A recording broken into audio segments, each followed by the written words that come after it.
খিদে লেগেছে আমাকে বলো। মা রাগ করে, আজকে তোর খাদ্য দেবো না। মার মনটা কি চাই? ছেলে এসে মার ধরবে, মা মাফ করে দাও। কিন্তু ছেলে বুদ্ধিমান, বাপকে দাদিকে বলে, দাদি বৌমা ছেলেটাকে খাদ্য দাওনি কেন? বৌমা খাদ্য দেয়, কিন্তু মনে মনে ছেলেটার খুশি হয় না বেজার হয়? বেজার হয়। মা তো ওইটা চাইনি, মা চেয়েছিল যে ছেলের পরে রাগ করবো, ছেলে এসে আমার আদর করে জড়াই ধরবে। কথা কি বুঝতে পারছেন ভাইরা? আল্লাহ তাআলা আমাদের বিপদ দেন, কষ্ট দেন, কে দেন? আল্লাহ এই জন্য দেন যে বান্দা আমাকে ডাকুক, বান্দার মনে আমার মায়া আসুক, আমার প্রেম আসুক, বান্দা জান্নাতের জন্য উপযুক্ত হোক। কিন্তু বান্দা কি করে? আহা আমার বিপদ হয়েছে, আল্লাহ তো আমার কথা শুনবে না, আল্লাহকে হুজুর দিয়ে চাপ দিয়াবো। আল্লাহ খুশি হলেন না বেজার হলেন? বেজার হলেন।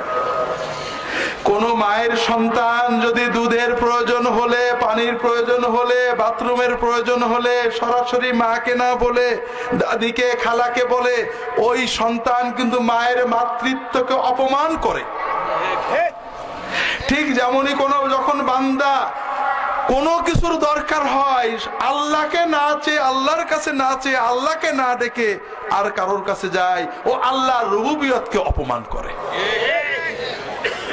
আমি দোয়া শিখতে পীরের কাছে যাব, ওজিফা শিখতে মাওলানা সাহেবের কাছে যাব, আমল শিখতে হুজুরের কাছে যাব, কিন্তু যা চাওয়ার কার কাছে যাব? আল্লাহ। আল্লাহ তাই চান। ভাইরা, ইউনূস আলাইহিস সালাম মাছের পেটে পড়ে গেছিলেন, তাই না ভাই?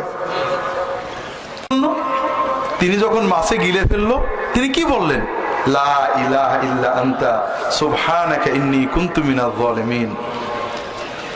লা ইলাহা ইল্লা আনতা, আল্লাহ তুমি ছাড়া কোনো মাবুদ নেই, আমাকে বিপদ থেকে তরানোর মতো কেউ নেই, আল্লাহ তুমি মহা পবিত্র, আমি অন্যায় করে ফেলেছি। তার মানে কি? ইউনূস আলাইহিস সালাম বুঝেছেন আমার এই ভুলের কারণেই বিপদটা আসছে, ঠিক না ভাই? আমরাও বুঝি যে আমাদের গুনার কারণেই বিপদ আসে, বোঝেন না? বোঝেন না? বোঝেন না? ইউনূস আলাইহিস সালাম বোঝার পরে কি করলেন? কিচ্ছু না, আল্লাহর কাছে সারেন্ডার করলেন, ঠিক না? যে আল্লাহ অন্যায় করে ফেলেছি, মাফ করে দাও। এই তো কথা। আল্লাহ আমাদের থেকেও তো এটাই চান। তোমার পেট ব্যথা করছে, অসুখ হয়েছে, বিপদে পড়ে গেছো, আল্লাহ কেন দেন? আল্লাহ কোরআনে বলেছেন, আজকে অত বলার সময় নেই, শুধু এই জন্য যে বান্দা যেন আল্লাহর কাছে হাতটা পাতে, আল্লাহ খুশি হন, বান্দার কালবে আল্লাহর জিকির আসে, বান্দা জান্নাতের জন্য প্রস্তুত হয়। কিন্তু বড় দুর্ভাগ্য যে বান্দা আল্লাহকে না দেখে অন্যদিকে দৌড়ায়। বাংলাদেশের মানুষ বলে নিজের ভালো পাগলও বোঝে, বলে না? আপনাদের দেশে বলে ভাই, কিন্তু আমার তো একটা বিপরীত ধারণা আছে যে নিজের ভালো বাঙালি বোঝে না। আপনার খিদে লেগেছে, ঘরে মা আছে, আপনি মার কাছে খিদের কথা না বলে জামাটা পরে, পায়জামাটা পরে ওই 5 মাইল দূরে শাশুড়ির কাছে চলে গেলেন, অথবা খালার কাছে চলে গেলেন। আপনি বোকা না বুদ্ধিমান? কার কাছে চাওয়া দরকার ছিল ভাই? মার সে তো আপন কেউ নেই। আল্লাহ আমাদের কোরআন কারীমে বললেন, ওয়াইযা সাআলাকা ইবাদি আন্নী ফাইন্নী করিবুন উজিবু দাওয়াতাদ দাঈ ইযা দাআন। যখন আমার বান্দারা আপনার কাছে আমার কথা জিজ্ঞাসা করে, আমি উত্তর দিয়ে দিচ্ছি, আমি আমার বান্দার কাছেই আছি। বান্দা যেখানে যখন যেভাবে আমাকে ডাক দেবে, আমি সঙ্গে সঙ্গে সাড়া দেব। আল্লাহ আপনার কাছে আছেন, আল্লাহ আপনি ডাকলে ছাড়া দেবেন, আল্লাহ ওয়াদা করেছেন। আর আপনি জামাটা পরে, পাঞ্জাবি গায়ে দিয়ে 10 কিলো, 50 কিলো, 100 কিলো দূরে হুজুরের কাছে চলে গেলেন। আপনি বুদ্ধিমান না বোকা? আপনি বোকা। যেটা বলছিলাম ভাইরা, যাবেন আমার কাছে কি জন্য? বিপদে পড়লেও যাবেন। আমি একটা গল্প এই বছরে মনে পড়ে বলে অনেক মাহফিলেই বলেছি, আপনাদেরও বলি, আলেমদের কাছে অবশ্যই যেতে হবে, পীর মাশায়েখের কাছে যেতে হবে। কি জন্য? হুজুর বিপদে পড়েছি, বিপদ উদ্ধার পেতে কোন দোয়াটা করতে হবে? হুজুর দোয়া করেন আর আমার একটা ভালো দোয়া শিখিয়ে দেন, এই জন্য যাবেন। আজকে আমাদের দেশের মধ্যে অনেক আলেম ওলামা বের হয়েছে, বলতেছে যা চাইতে হবে তা আল্লাহর কাছে চাওয়া লাগবে, আল্লাহ ছাড়া কারো কাছে চাওয়া যাবে? জোরে বলেন যাবে? এটা আমরাও একমত, আল্লাহ ছাড়া কারো কাছে চাওয়া যাবে না, যাবে না, যাবে না। তবে নবী মুস্তাফার কাছে আল্লাহর নবীর সাহাবীরা চেয়েছেন। নবীজির কাছে চাওয়া যাবে, আল্লাহর কাছেও চাওয়া যাবে, নবীর কাছেও। বলবেন তার ডকুমেন্ট কি, দলিল কি? আল বিদায়া ওয়ান নিহায়ার ভিতরে আল্লামা ইবনে কাসির রাহমাতুল্লাহ আলাইহি লিখতেছেন, আল বিদায়া ওয়ান নিহায়া কিতাব লিখেছেন।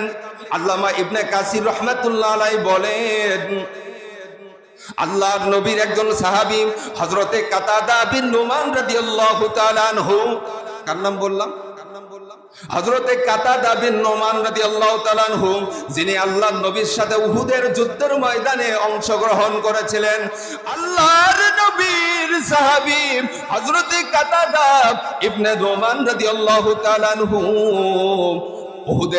উহুদের ময়দানে আল্লাহর নবীর সাথে জিহাদে অংশগ্রহণ করেছেন। বাবা মন দিয়ে কথাগুলি শুনবেন। উহুদের প্রান্তরে আল্লাহর নবীর সাহাবী হযরতে কাতাদা রাদিয়াল্লাহু তাআলা আনহু জিহাদ করা অবস্থায় আল্লাহর নবীর সাহাবীর চোখের ভিতরে একখানা দূর থেকে তীর এসে লেগে একটা চোখ উপড়ে গিয়েছে। সুবহানাল্লাহ বলুন।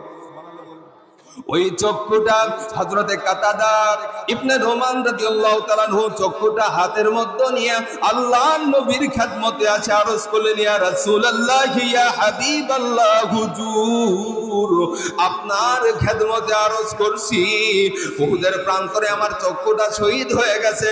ইয়া রাসূলুল্লাহ ইয়া হাবিবাল্লাহ হুজুর, আপনার খেদমতে আমি আরজ করছি, নবীজি দয়া করে মায়া করে আপনি আমার চক্ষুটা ভালো করে দেন। কার কাছে ভালো করার কথা বললেন? নবীর কাছে। কার কাছে? আল্লাহর নবীর কাছে যায় বলেন, ইয়া রাসূলুল্লাহ ইয়া হাবিবাল্লাহ হুজুর, আমার চোখের বড় প্রয়োজন, কারণ আমার ঘরের মধ্যে আমার নতুন বিবি আছে। ইয়া রাসূলুল্লাহ ইয়া হাবিবাল্লাহ হুজুর, আমার এই চক্ষুটা যথাস্থানে আপনি ফিট করে দেন। আল্লাহর নবী বললেন, রে কাতাদা, তুমি যদি তোমার চক্ষুটা শহীদ করে দাও, তুমি যদি তোমার চক্ষুটা শহীদ করে দাও, তাহলে কিয়ামতের দিন তুমি জান্নাত পাবে। হযরতে কাতাদা বললেন, ইয়া রাসূলুল্লাহ ইয়া হাবিবাল্লাহ হুজুর, আমি জান্নাতও চাই, আমি চক্ষুটাও চাই। চাইলেন কার কাছে? জোরে বলেন, চাইলেন কার কাছে? আর আজকে আমার বাংলার জমিনে আমার মতো হুজুরের আওয়াজ করতেছে, নবীর কাছে কোনো কিছুই চাওয়া যাবে না, যাবে না, যাবে না, এটা শিরিক হয়ে যাবে, শিরিক হয়ে যাবে, শিরিক হয়ে যাবে। আজকের এই মৌলবীরা বুঝলো নবীর কাছে চাওয়া শিরিক, আর নবীর সহবতে থেকে সাহাবীরা বুঝলো না নবীর কাছে চাওয়া যাবে না। নবীর সাহাবীরা নবীর কাছে চাইছে, ওখানে শিরিক হয়নি। আর আজকে যদি নবীর কাছে চাওয়ার কথা বলা হয়, বলে এটা শিরিক হয়ে গেল।